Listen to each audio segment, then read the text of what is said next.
Di tengah lanskap tropis yang terpanggang matahari dan diliputi aroma getah yang pekat, terdapat sosok misterius namun akrab, seorang pemanen sawit bernama Pak Vincent.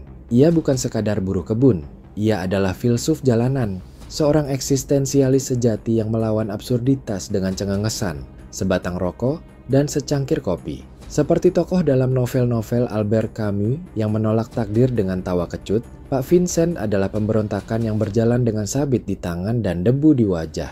Bukan dunia akademik tempat ia berbicara, tetapi ladang sawit. Disitulah kosmologi hidupnya terbangun, batu demi batu, pohon demi pohon. Ia menanam makna di setiap gugur pelepah, menyembunyikan hikmah dalam sejumput abu rokok. Pekerjaan memanen sawit bukan hanya rutinitas fisik. Dalam tubuh Pak Vincent yang berkeringat, terdapat narasi perlawanan terhadap dunia yang ingin membekukan manusia menjadi mesin. Menurut Simone Weil, kerja adalah cara manusia mengatasi penderitaan melalui kehadiran penuh di dunia. Dan bagi Pak Vincent, setiap tebasan sabit bukan hanya untuk memanen buah, tapi untuk mengukir eksistensinya di semesta yang beku. Pak Vincent berkata, "Kalau tangan ini berhenti, dunia juga ikut mandek. Aku bukan hanya tubuh, aku ritme, aku denyut." Di antara canda receh dan olok-olok ala buruh, bersinar relasi antara Pak Vincent dan Pak Selamet Pengkor, sebuah persahabatan absurd yang justru melampaui ikatan formal. Dalam pemikiran Emmanuel Levinas, wajah sahabat adalah panggilan etis untuk keluar dari ego. Dan di wajah Pak Selamet yang pengkor, Pak Vincent melihat cermin kemanusiaan yang tak butuh kesempurnaan, cukup ketulusan dan tawa getir. Selamet itu pengkor, tapi pikirannya lurus, kata Pak Vincent. Sahabat itu bukan soal bentuk kaki, tapi irama batin.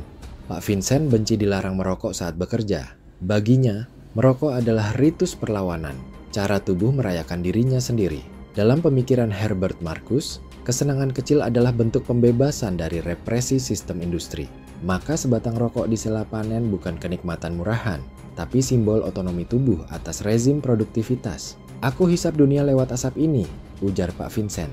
"Karena kadang dunia terlalu getir untuk ditelan mentah." Pak Vincent kadang pura-pura sakit agar bisa istirahat. Ini bukan kemalasan, tapi seni berstrategi di dunia yang menolak belas kasihan. Niccolo Machiavelli mungkin akan menyebutnya sebagai virtu, kemampuan bertahan dan mengatur nasib dengan kelicikan sebagai bentuk kecerdasan praktis. Sakit itu kadang perlu dipinjam, bukan dirasakan, ungkap Pak Vincent. Karena tubuh juga butuh jeda dari drama dunia. Ia enggan ikut apel pagi. Menurutnya, lebih baik langsung bekerja daripada membuang waktu dalam upacara hampa. Jean Baudrillard menulis tentang simulakra, realitas yang dipalsukan oleh simbol. Apel pagi, bagi Pak Vincent, adalah representasi dari kepalsuan disiplin. Tidak efektif, tidak produktif, hanya simbol tanpa makna. "Waktu itu emas, bukan kalimat panjang di barisan," gumam Pak Vincent. "Aku datang bukan untuk dihitung, tapi untuk berbuat." Ketika ditanya naik apa ke kebun, Pak Vincent menjawab, "Naik perempuan." Ini bukan candaan mesum, tapi metafora eksistensial. Dalam erotisme Georges Bataille, kerja yang dilakukan dengan totalitas tubuh dan hasrat adalah bentuk pelampauan diri. Bagi Pak Vincent, bekerja harus seperti bercinta, penuh gairah, tanpa setengah hati. Kerja itu harus panas, harus nempel sampai keringat dan niat menyatu, kata Pak Vincent. Kalau dingin, sawit pun ogah jatuh. Pak Vincent pernah berkata, "Saya kan orang dua, saya dan alat kelamin saya." Ini bukan kelakar belaka, tapi refleksi ontologis. Maurice Merleau-Ponty menulis bahwa tubuh bukan sekadar objek, tapi subjek pengalaman. Maka ketika Pak Vincent membelah dirinya menjadi dua, ia sedang mengakui kehadiran tubuh sebagai pusat kesadaran dan sumber daya vital. Kalau cuma satu, aku tak cukup kuat hadapi dunia. Tapi bersama alat ini, sambil menunjuk selangkangannya, aku jadi lengkap, manusia utuh. Pak Vincent menyebut dirinya sebagai presiden pemanen sawit, bukan karena kekuasaan, tapi karena ia merajai ritme tubuh dan waktu kerja sendiri. Hari Minggunya adalah hari sakral, hari bagi tubuh untuk kembali menjadi jiwa. Henri Lefebvre, dalam analisis tentang ritme kehidupan modern, menyebut pentingnya waktu untuk rekreasi, di mana manusia bisa menjadi utuh kembali. Kalau hari Minggu nggak libur, nanti jiwa lupa caranya pulang, ujar Pak Vincent sambil memeluk termos kopi. "Aku kerja keras, tapi aku juga presiden, aku atur liburku sendiri." Siapa sebenarnya Pak Vincent? Ia adalah sisa-sisa manusia bebas dalam dunia kerja yang makin dikendalikan. Ia adalah mitos yang merokok, metafora yang tertawa, dan tubuh yang menolak dikooptasi sistem.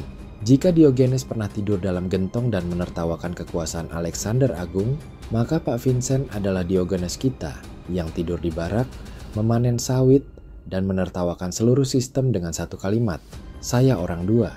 Ia bukan tokoh besar, tapi justru karena itu, ia abadi dalam tiap tawa kecil dan kopi hitam di sela kerja. Nah, itu ambil nasi, Pak Vincent. 2 kah? 1. 2 nah. Nggak, ya lo nggak Kan bisa. saya kan orang 2. Sama siapa? Hah, sama kontol 1.